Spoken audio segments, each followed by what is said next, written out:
Bike से तेल गांव के जंगलों से गुजर रहा था। मैं बाइक चला रहा था। सुरेश और अजय मेरे पीछे बैठे हुए थे। पूर्णिमा की रात थी और चांद निकल आया था, इसलिए रास्ते पर थोड़ा बहुत उजाला फैला हुआ था। जंगल का रास्ता सुनसान था। रास्ते पर सिर्फ हमारी ही बाइक थी। अरे भाई, बाजू में बाइक लगा, अपन को बहुत जोर से सुसु आयला यार। मुझे भी टंकी खाली करनी थी, इसलिए मैंने बाइक रास्ते के किनारे लगाई। मैं और सुरेश रास्ते के किनारे चले गए और अजय दूसरे किनारे टॉयलेट करने के लिए चला गया। जब मैंने और सुरेश ने अपना काम कर लिया तो हम बाइक की तरफ गए, लेकिन हमने देखा कि अजय वहाँ पर नहीं है। हमने चारों ओर देखा, लेकिन हमें अजय कहीं पर भी दिखाई नहीं दिया। अजय भाई, कहाँ हो तुम? सुरेश ने अजय को आवाज देते हुए कहा, लेकिन अजय ने कोई भी जवाब नहीं दिया। मुझे लगा कि वो वहीं कहीं छुपा हुआ है और हमारे साथ मजाक कर रहा है, इसलिए मैंने कहा, देख भाई, अगर तू मेरे 5 गिनने से पहले यहाँ नहीं आया तो हम यहाँ से चले जाएंगे। और मैंने गिनना शुरू कर दिया। 1 2 3 4 5। तभी हमें जंगल से अजय की चीख सुनाई दी, भाई बचाओ! अरे मुझे लगता है कि वो हमें पोपट बना रहा है। नहीं सुरेश, वो सच में किसी मुसीबत में है, क्योंकि उसकी चीख असली लग रही है। तभी हमने अजय की एक और चीख सुनी। मुझे छोड़ दो, मुझे छोड़ दो! वो किसी से उसे छोड़ने की विनती कर रहा था। हम दोनों उसकी आवाज की तरफ जंगल में भागे। कुछ मीटर अंदर जाते ही हमें जमीन पर बड़े पत्तों पर खून दिखाई दिया। वो देखकर हम दोनों डर गए। अजय सच में किसी मुसीबत में फंसा हुआ था। वहीं जमीन पर खिसकने के निशान थे। हमने उन निशानों का पीछा किया। तभी अजय के चीखने की आवाज आई। हमने उसकी आवाज की ओर देखा तो हमें दिखाई दिया कि दूर एक काली साड़ी पहनी हुई औरत अजय का पैर पकड़कर घसीटते हुए ले जा रही है। हमने उस औरत का पीछा किया, लेकिन उसकी गति बहुत ज्यादा थी। देखते ही देखते वो जंगल में गायब हो गई। अजय दर्द से चीख रहा था, हमें आवाज दे रहा था। हम दोनों ने जमीन पर पड़े घसीटने के निशान का पीछा किया।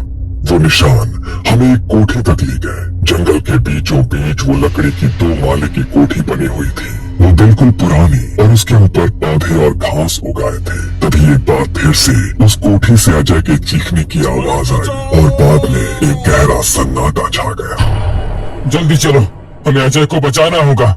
मैंने सुरेश से कहा, लेकिन सुरेश डरा हुआ था। वो बस उस कोठी को घूरे जा रहा था। क्या हुआ? अरे जल्दी चलो।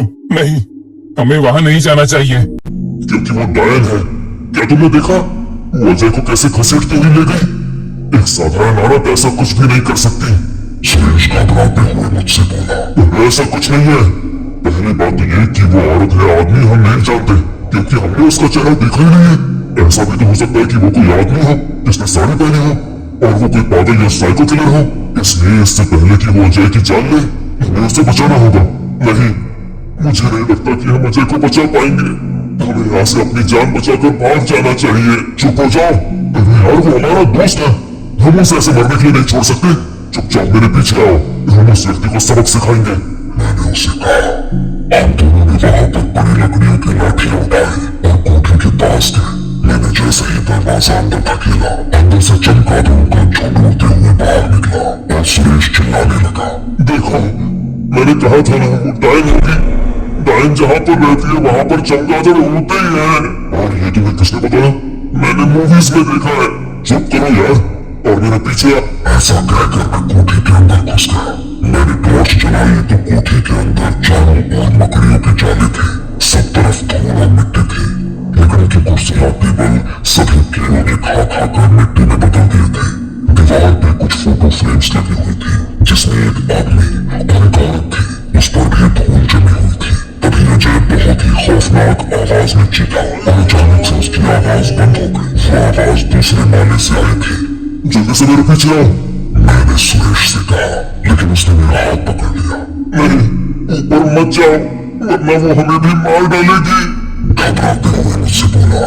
मैंने अपना हाथ उसके हाथ से छुड़ा लिया और मैं दूसरे माले पे जाने वाले सीढ़ियों की तरफ भागा और मैंने देखा कि सीढ़ियों से खून बह रहा था और वो दूसरे माले से आ रहा था। मैं घबरा गया, लेकिन मुझे अजय की जान बचानी थी। खून देखकर सुरेश मुझे वहां से से भाग जाने के लिए कह रहा था, लेकिन मैं अपने दोस्त को मारने के लिए नहीं छोड़ सकता था। मैं भागते हुए दूसरे वाले पे गया और सामने का नजारा देखकर मेरे रोंगटे खड़े हो गए। डर के मारे मैं कांपने लगा। सुरेश को वो भयानक मंजर देखकर चीख उठा, क्योंकि कॉरिडोर में छत से अजय की लाश लटक रही थी। उसके दोनों पैर एक काली रस्सी में बंधे हुए थे जो छत से बांधी गई थी, और उसके हाथ जमीन की तरफ लटक रहे थे, लेकिन वहां से उसका सिर गायब था। तभी हमें अजय की आवाज सुनाई दी, मुझे बचाओ। लेकिन ये कैसे मुमकिन है? अजय तो मर चुका है। शायद नहीं, क्योंकि इस लाश का सिर नहीं है और इसके शरीर पर कोई कपड़े भी नहीं है, इसलिए हम नहीं कह सकते कि वो मर चुका है। अजय की आवाज एक कमरे से आ रही थी। हम लोग हाथ में लाठियां लेकर उस कमरे में गए। कमरे में अंधेरा था।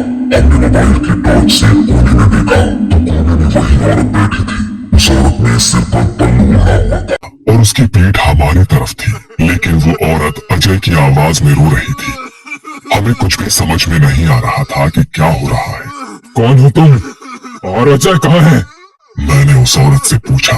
तभी कोने में बैठे उस औरत ने मुड़कर हमारी तरफ देखा और सामने का मंजर देखकर हमारे रोंगटे खड़े हो गए, क्योंकि उस औरत का सर नहीं था, उसके हाथ में अजय का कटा सिर था।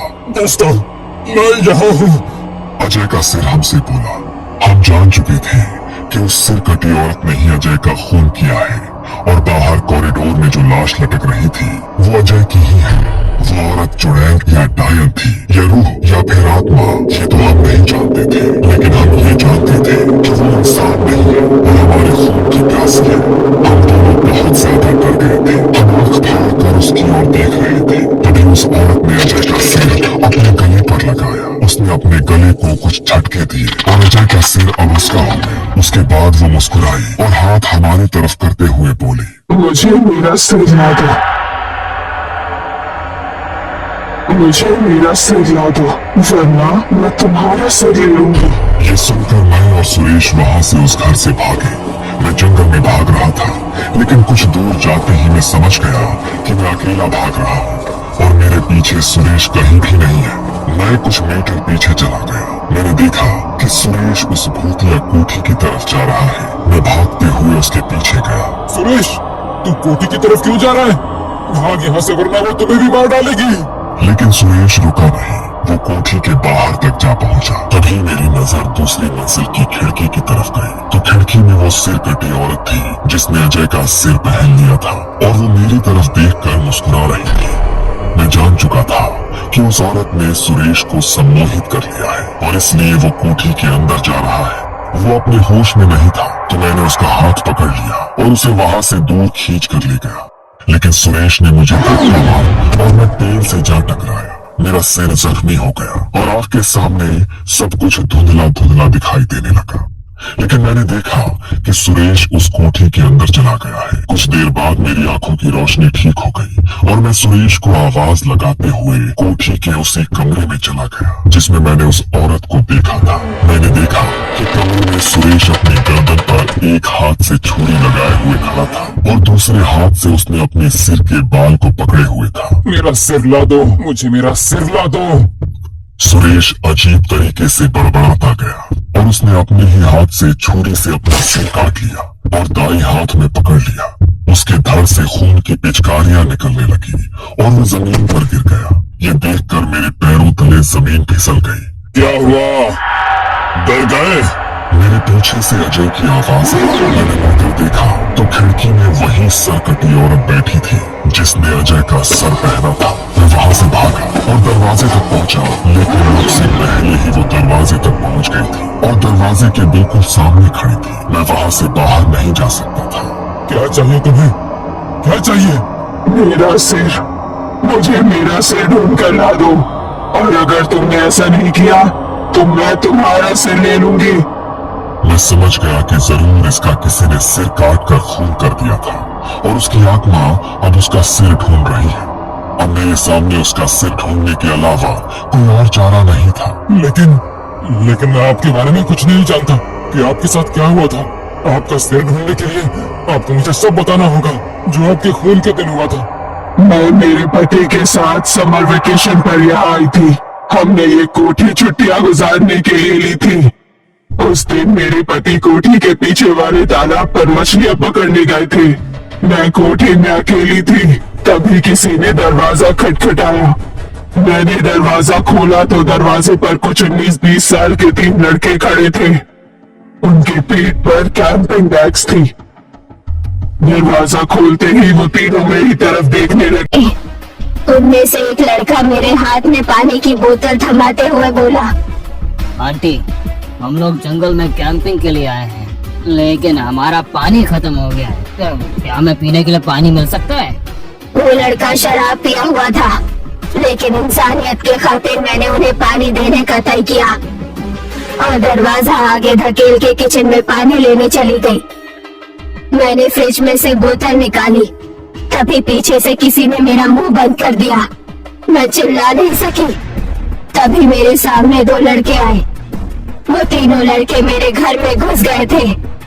उनके इरादे नेक नहीं थे, लेकिन तभी मेरे पति फिशिंग करके घर लौटे।